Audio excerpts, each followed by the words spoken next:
Hi, this is Anne from Music Discoveries. Today I'd like to show you a new piece that I've written. It's an original tune called Forget Me Not, and I've written it for, I would say, early, intermediate, maybe late elementary level players, depending on how comfortable you are with reading notes. The technique itself is pretty straightforward. Your left hand will need to be comfortable with 1-3-5 patterns or skipping triads, and your left hand will also need to be comfortable with 1-5-8 patterns. So for example, here I've got a C, G, and a C. So those two patterns for the left hand should be comfortable for you. And in the right hand, I'm primarily using groups of 2s and 3s for the placing, and sometimes some simple linking. All the fingering and brackets are marked in this score to help you navigate. The challenge with this piece, the teachable moment in this piece, is that I've written it in 6/8 time, because I'd love to give you an opportunity to really get a handle on counting in 6/8 time. And so we'll get started with a performance of the piece. So I'll play it for you so you can hear it all the way through and see if it's a nice fit for you. And then stick around after the performance and I'll help you learn how to count in 6/8 time and how to use those skills in this piece called Forget Me Not. So let's get started.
I hope you enjoyed the lovely lilting sway of that piece. 6/8 time has a really beautiful, gentle feel to it. Now, if you're comfortable counting in 6/8 time, then you can just hop down to the description in the video where I've put the link to the shop, and you can go purchase the music and enjoy learning it. If you'd like a little extra instruction on some strategies for counting in 6/8 time signatures, then stick around and I'm going to help you do exactly that. Okay, let's get started talking about time signatures, and let's start with one that you're probably quite familiar with. How about 3/4 time? So do you know what those two numbers mean when you see them in the time signature? So the top number tells us how many counts are in every measure. So in 3/4 time, we will be counting to 3 in every measure. 1, 2, 3. Now, the bottom number, that one could be a little bit more of a mystery to you. That means the 4 stands for quarter note. So it means that there are 3 quarter note beats in every measure. In other words, we're counting up quarter notes and each one gets 1 beat. So I'm going to turn these 3 numbers, or these 3 dots, into quarter note beats.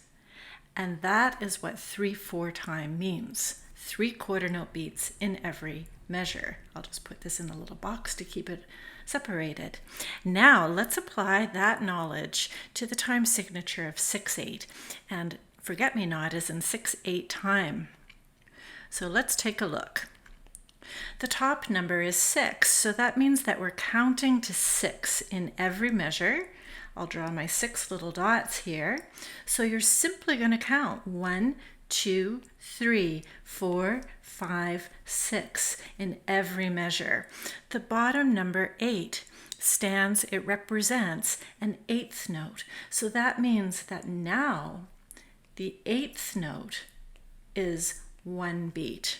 And this might be a big deal for you because you may have gone through much of your life thinking that a quarter note always gets 1 beat. And that's not always true, depending on the bottom number of the time signature. So now the 8th note gets 1 beat. So I'm going to go ahead and turn each of these little dots into 8th notes. Now the other thing that you need to know is that in 6/8 time, 8th notes like to come in groups of 3s. So I'm going to join those into groups of 3s. It does not make them triplets. It's just 3 8th notes in a group. Now you might be starting to wonder, well, what's the difference between 3/4 and 6/8? Because isn't that the same fraction? So why do we bother with 2 different time signatures? Well, let me explain that because it's actually really, really important for how the music feels. So let's go back to 3/4 time. Now our quarter notes could break down into 2 8th notes. So I'm just going to go ahead and add an 8th note. So if that happened, you would count that 1 and. And I'll break down my second quarter note beat into 2 8th notes. That's 2 and I'll break down my third quarter note beat into 2 8th notes. That's 3 and. Now if you look closely, you'll notice that 3/4 time does break down into 1, 2, 3, 4, 5, 6 8th notes, just like 6/8. So as far as math goes, it looks like the same thing, doesn't it? But as far as music goes, these 2 time signatures feel very, very different. 3/4 feels like 1 and 2 and 3 and. So you're really feeling the 3 big beats per measure. 1 and 2 and 3 and is the feel of 3/4 time. Where in 6/8 you're going to feel 1, 2, 3, 4, 5, 6. So do you notice how you're feeling the strong beats here and here on beat 1 and beat 4? So now we feel 2 big beats per measure. 1, 2, 3, 4, 5, 6, as opposed to 1 and 2 and 3 and. So these 2 time signatures, though the math seems to be the same, actually feel very, very different. Now, let's move along and we'll talk about how to count some rhythms in 6/8 time. So remember we said that when an 8 is on the bottom, that represents an 8th note. Therefore, our 8th note, which is the note that has the tail, is now worth 1 beat. So we count that 1. If you see an 8th note, it will count 1 or whatever number you happen to be on. The quarter note is now worth 2 beats. There are 2 8th notes inside of every quarter note. The quarter note is now worth 2. And if you see that, you will count it 1, 2. Since you're holding it for 2 beats or letting the string ring for 2 beats, I would put a dash in between those numbers to show that it's connected. Now, inside, it's very common to see dotted quarter notes in 6/8 time. There are 3 8th notes inside of a dotted quarter. This is the 3 beat note. Okay, now you're probably accustomed to thinking that a dotted half note is worth 3 beats. Here's the dotted half note here, the one that's clear in the center. That was true in 3/4 time and 4/4 time, but not now. So we'll erase that. And so the dotted quarter is worth 3 beats. If you see that, you will count it 1, 2, 3, and I put the dashes between my numbers to show that I'm holding or allowing the string to ring for 3 beats. So let's put this code to practice in a 6/8 rhythm. So here we go. We're starting with a quarter note. Remember, the quarter note is worth 2 beats, so I count that 1, 2. The 8th note is coming in on beat 3. And you notice how I'm lining up my notes and numbers. This is really important to help you know exactly when to play. My 3/8 notes will be 4, 5, 6. You notice I'm not putting dashes between these notes because I'm not holding them and letting the string ring. I'm playing 3 separate note values. How much is a dotted quarter note worth? 3 beats, right? So we count that 1, 2, 3 with the dashes because we're letting that string ring for 3 beats. And then we finish with 4, 5, 6. So this is called full measure counting, when you write in the counting for your rhythm. Now, so let's tap this out, and I'll just tap it here on the table. You could tap it on your lap or clap. Say the counting with me. So I'll count you in. So listen, 1, 2, 3, 4, 5, 6. 1, 2, 3, 4, 5, 6. 1, 2, 3, 4, 5, 6. Okay, let's do that one more time. Counting in, always count in when you do a rhythm. 1, 2, 3, 4, 5, 6. 1, 2, 3, 4, 5, 6. 1, 2, 3, 4, 5, 6. Now, let's take a look at the beginning of Forget Me Not. So here's the time signature. The time signature always appears at the very beginning of the song and only at the beginning of the song. We're in 6/8, and what does that mean again? It means that there are 6 eighth note beats in every measure. And what's a measure? Well, it's that distance between the bar lines. So the purpose of the bar line is to divide the rhythm into equal numbers of beats. It helps us visually categorize the music. And a measure is the distance between those bar lines. There will be 6 counts. And now what I like to do, and this is something that perhaps is unique to me, I'm not sure, but this is how I like to do my notation.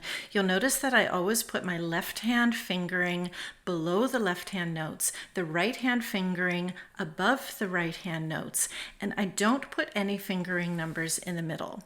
I leave the middle area for full measure counting, and that's to help you not confuse your numbers. Have you ever been reading music and you see a counting number and you think it's a finger number by mistake and you play the wrong note? So try to get in the habit of keeping your counting numbers, your full measure counting numbers, in the middle. So here's how I would do this. So we need 6 beats per measure. I count this 1, 2, 3. So those are my 3 beats of the left hand. Then the right hand comes in as 4, 5, 6.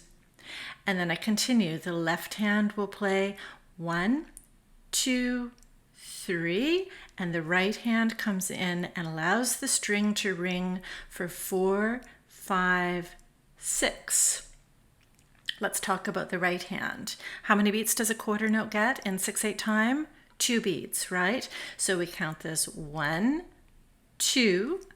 The third beat is the A, and then the C comes in on 4, 5, 6. Last measure. How many beats does a quarter note get in 6/8 time? 2 beats. 1, 2. There's the third beat. Another quarter note, that's 4, 5, and our 8th note is beat 6. Okay, so this is the strategy that I use for counting in 6/8 time. Now I would encourage you to practice writing and counting, maybe not for the entire piece because it's going to get really cluttered in your piece, but maybe you could do it for the first line or maybe the first 2 lines, just as a visual reminder, and then you should try to count as you play so you can get really very comfortable counting and understanding your 6/8 time signatures. So I hope this was helpful for you. I hope that 6/8 time signatures are a little less confusing and you feel like you have some solid strategies for how to count. That's so important. So head on down to the description in the video and you'll find the link to my shop so you can go purchase Forget Me Not. And get a pencil and write in your counting, practice counting out loud. That really is an important part of learning your music and having a good understanding of what you're playing. If you are interested in other videos on learning rhythm, I'll link one right over here. Amazing Grace is a tutorial where I gave you some strategies for counting triplets. If there are other rhythms that you would like help with, leave a comment down below. And if you feel more confident with your 6/8 counting, give the video a thumbs up. I appreciate that. And don't forget to subscribe to my channel for more videos like this. Thanks for watching. We'll see you in the next video.